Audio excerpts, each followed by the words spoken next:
Bonsoir et bienvenue aux rencontres de la librairie Un Point Un Trait.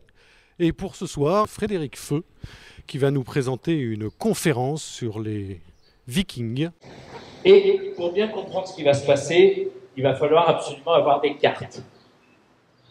Dans notre région, on en a une qui est énorme, gigantesque historiquement.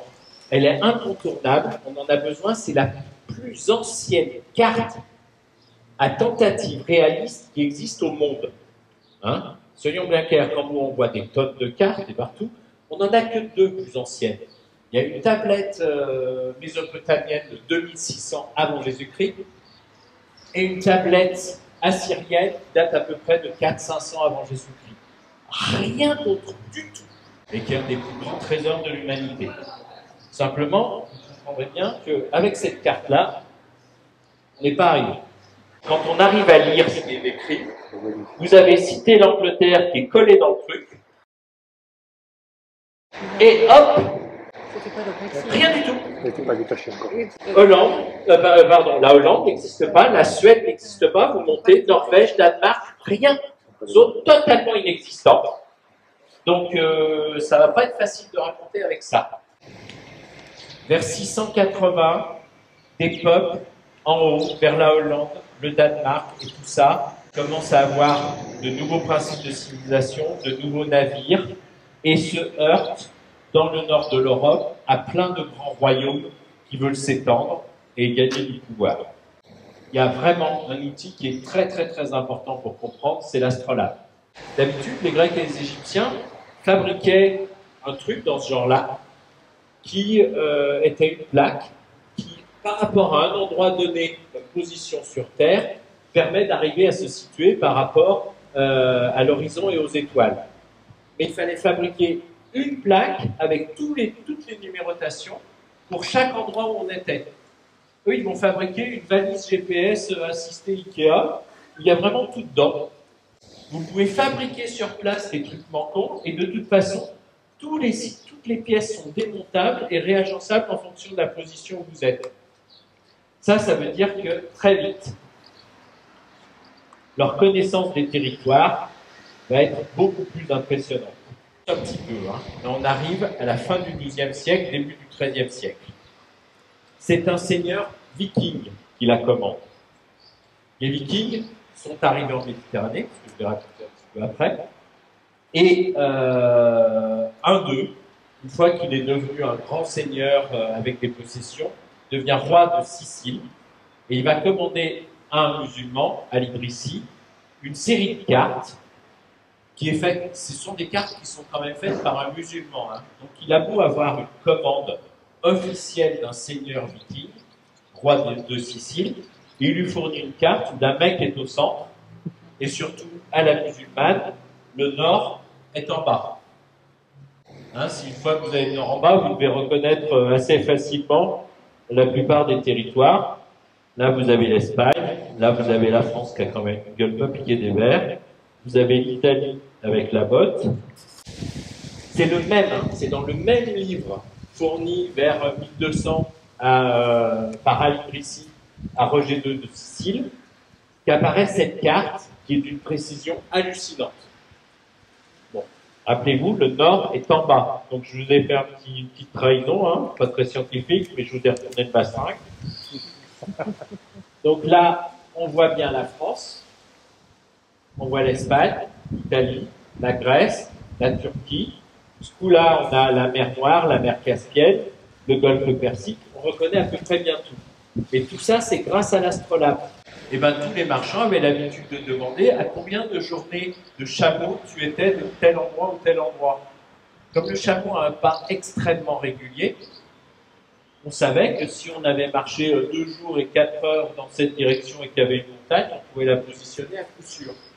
Les Vikings en Espagne, quand on dit qu'ils vont attaquer l'Espagne, c'est dit vraiment beaucoup trop vite. On a l'impression qu'ils arrivent du Danemark avec leurs navires et qu'ils attaquent directement les grandes villes espagnoles. Ça ne se passe pas du tout comme ça. En fait, pendant une trentaine d'années, ça fait déjà une trentaine d'années qu'ils ont Noirmoutier, qui leur appartient complètement, et une bonne partie de la Gascogne. La Gascogne ne leur appartient pas, simplement, plus personne n'ose aller trop les déloger. Ils sont installés sur des grosses bases et ils construisent leurs navires et tout ça. Donc, il faut bien imaginer, ils sont partis avec une cinquantaine de navires de Noirmoutier, récupérer quelques zones de Gascogne, là, chou blanc, là, pâté. Donc forcément, c'était pas super. Hein. Ils ont peut-être réussi à récupérer quelques esclaves, mais pas grand-chose. Ils sont très très contents d'arriver enfin dans la plus belle région du monde, l'Andalousie. Et c'est pas super scientifique. C'est-à-dire qu'ils sont très très bons avec leurs bateaux à fond plat pour remonter très très loin les rivières et les fleuves. Donc ils vont remonter le Guadalquivir, ils remontent à Séville, et là ça se passe carrément très bien. Ils arrivent à emporter la ville et à s'installer là un bon moment, hein, une année entière à Séville en possédant la ville. Puis ensuite, ils partent vers Cordoue, pour radier Cordoue. Ils ont entendu dire qu'il y avait des super trésors. Mais là, par contre, ça se passe pas bien. Et ensuite, ils redescendent vers les Baléares. Là, le combat est quand même assez costaud parce que ils sont en face de populations qui étaient tellement fortes que les musulmans n'ont pas réussi à les asservir. Donc, ils se rendent compte que ça s'embroussit. Ils veulent pas perdre tout ce qu'ils ont. Ils repartent. Et là, ils vont aller se poser en Provence. En fait, très souvent, ils sont assez faciles à capter. Après, on perd leurs traces pendant un an. On ne sait pas du tout ce qu'ils ont fait. Donc, on ne sait pas où est-ce qu'ils sont allés se poser.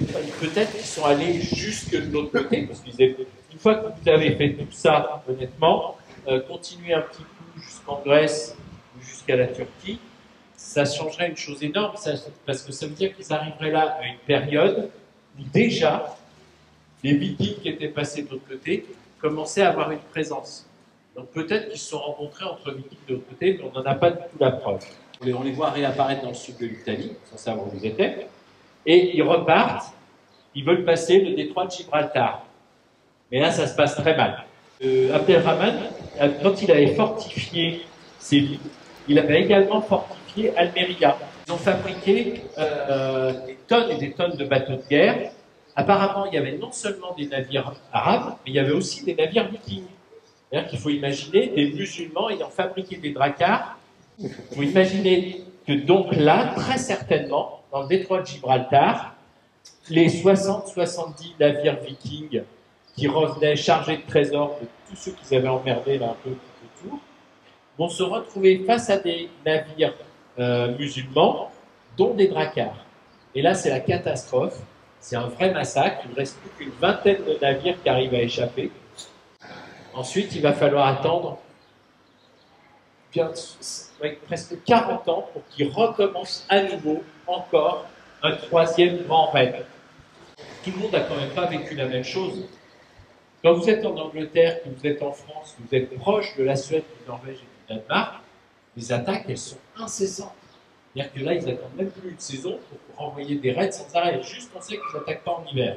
C'est le seul truc. Mais ça veut dire que les successeurs de Charlemagne, ils avaient déjà des problèmes avec les musulmans. Ils avaient des problèmes à se taper dessus sans arrêt entre eux, plus des problèmes avec toutes les frontières de l'Est. Quand les Vikings sont arrivés en masse et sans arrêt, parce que c'était très proche pour faire des razzias, là, ça a été vraiment catastrophique. Ça a été quasiment l'effondrement. On se dit pourquoi les Espagnols ont réussi à lutter contre les Vikings, ont réussi à s'en protéger, ont été super organisés, ils n'ont jamais été dominés. C'est pas du tout les mêmes quantités de guerriers qui arrivaient. Et donc, ce qui s'est passé, c'est qu'en Angleterre, après, il y a eu la conquête de l'Angleterre par les Normands, par Guillaume le Conquérant, toute la chrétienté pour lutter, pour sauver les reliques, sauver les trésors et voir comment négocier. Donc les négociations, elles étaient soit pour qu'ils partent, quand ils arrivaient dans une région, donc on leur versait un tribut, soit commencer à leur donner des terres, ou les aider à les avoir. Ça veut dire qu'il va y avoir quelques bonnes querelles de voisinage. Donc ils vont occuper petit à petit la Normandie, par exemple, là, ça c'est très connu chez nous. Et maintenant, ce qui est intéressant, on va partir déjà sur cette première partie, la partie où ils sont descendus vers l'Espagne et ensuite ils ont longé jusqu'au Maroc et jusqu'en Italie. On a très très peu de témoignages. C'est-à-dire qu'il y a des textes forcément, et des pièces d'archéologie. En pièces d'archéologie, en fait, quand on regarde vraiment ce qu'il y a sur la présence des Vikings, en Espagne, il n'y a rien. Mais vraiment, mais rien, rien, rien. Il doit y avoir une dizaine de pièces à tout casser qui sont de manière sûre authentiquement vikings. Et en plus, être sûr que ces passes, elles sont tellement magnifiques, on peut se demander si ce n'était pas juste des échanges commerciaux qui les ont fait venir là. Et alors là, pour le coup, quand ils partent de l'autre côté, ceux qu'on appelle les Varegs, donc les Vikings qui partent vers l'Est, là, on a beaucoup de témoignages commerciaux. On n'a presque rien sur ceux qui sont venus en Méditerranée par l'Ouest. On sait qu'après, ils étaient allés vers des comptoirs, mais il n'y a aucune description. Alors que là, il y a beaucoup d'auteurs qui ont décrit ça. Ils racontent en particulier comment ils font le négoce des esclaves. A priori, la plupart des esclaves étaient pris dans les populations qui étaient carrément au nord des pays slaves, au-dessus des Khazars. Vous voyez, très nord en Europe, plus haut même que la Suède et la Norvège. Les Vikings, dans presque tous les auteurs musulmans, sont surtout des négociateurs. Les musulmans racontent qu'ils sont capables de faire des razzias, des choses comme ça, et de se faire payer un peu comme des mercenaires en partageant des butins pour aller attaquer des eaux de la mer Caspienne, de la mer Noire, partager avec les populations environnantes ce qu'ils ont gagné. Parce qu'on a des témoignages où ils sont devenus chrétiens pour pouvoir négocier avec les musulmans. Parce que ça allait plus vite, ça c'est vraiment un truc de carte de séjour, ça allait beaucoup plus vite de dire aux musulmans, on est chrétien, donc on a droit au statut d'esclave dhimmi qui permet de faire du commerce, que de demander à être musulman. Donc ces pièces-là qui montreraient que certains Vikings avaient sauté le pas et avaient fait toutes les démarches nécessaires pour devenir musulmans, ça peut être très intéressant. On a cette pièce-là, donc, qui est un peu douteuse. On en a une autre, par contre, qui paraît assez fiable. C'est une bague viking avec marqué à l'écran à l'intérieur. Donc là, a priori, elle a appartenu à un viking. Mais c'est quand même des pièces tellement rares. Ça peut aussi être un artisan, un commerçant qui s'est pointé là-bas et qui a eu envie de se faire sa bague par un artisan. Nous, on est donc dans les environs de Montpellier. Quand les Vikings ont commencé à venir razzier la région, quand ils ont razzié Narbonne, ils ont pillé Narbonne bien correctement lors du deuxième grand raid, Montpellier n'existait pas. Par contre, après le XIIe, XIIIe siècle, Montpellier va vraiment exister, va prendre énormément d'importance, grâce à la proximité avec Al-Andalus, avec tous les médecins juifs qui vont remonter les savoirs grecs, qui étaient travaillés à Cordoue, à Séville et tout ça. Ça va faire naître l'université de Montpellier, où on enseigne en arabe les mathématiques, l'astronomie, la médecine et la botanique. Mais c'est vraiment Montpellier qui va prendre le lead sur les marchés qui vont répartir des choses vers l'Espagne, vers l'Italie. Et c'est là où il y aura le plus grand marché. Et là, on sait qu'il y a des Russes qui étaient. Alors, les Russes, attention, les Rousses, certains auteurs préfèrent dire Rousses, quoi. Ce sont donc les Vikings Varegs qui sont partis vers les pays slaves, qui ont descendu le Danube, puis la Volga, puis les autres fleuves, qui se sont mixés aux populations slaves et sont devenus vraiment une culture à l'origine de la Russie. Et donc on a des témoignages sur les Rousses qui étaient en nombre à Montpellier pour vendre dans les grands marchés. Merci.